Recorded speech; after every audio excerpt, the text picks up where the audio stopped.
Bonjour à tous et bienvenue dans cette vidéo dédiée au calendrier économique du vendredi 29 juillet 2016.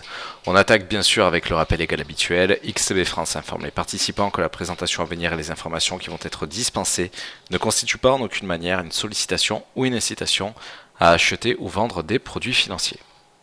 Comme indiqué ces dernières séances, nous serons confrontés dans le courant de la nuit, de jeudi à vendredi, à une salve de publications japonaises. Naturellement, nous vous appelons à la prudence face aux propos du banquier central japonais et compte tenu des attentes que suscite la politique monétaire nippone.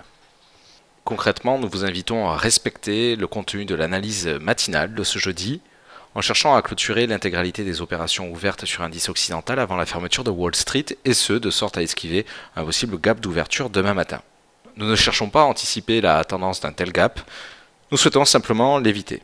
En parallèle de ce vecteur, deux temps forts sont à soulever au sein de ce calendrier économique particulièrement important, particulièrement chargé pour le 29 juillet.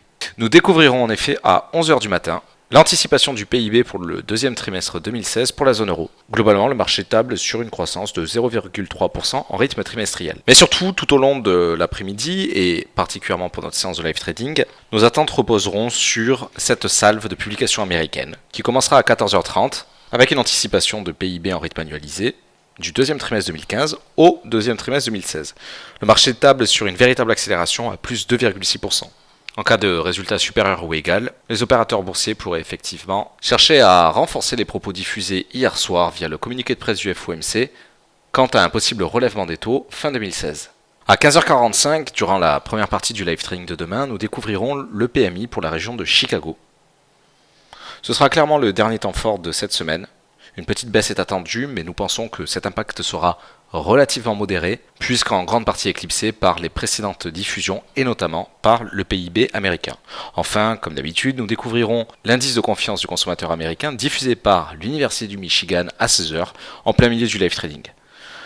En somme, nous attirons surtout votre attention sur la salve de publications japonaises qui sera dévoilée dans le courant de la nuit de jeudi à vendredi pour la matinée de demain. Et puis, naturellement, nous nous arrêterons sur les publications américaines tout en cherchant à être liquide avant la clôture de Wall Street, et ce, toujours dans le même but, afin d'esquiver les actualités du week-end alors que les cotations seront naturellement suspendues. Merci à tous pour votre attention et rendez-vous naturellement demain matin pour l'analyse, le Good Morning Market et pour nos prochaines publications sur TradeBit. À bientôt.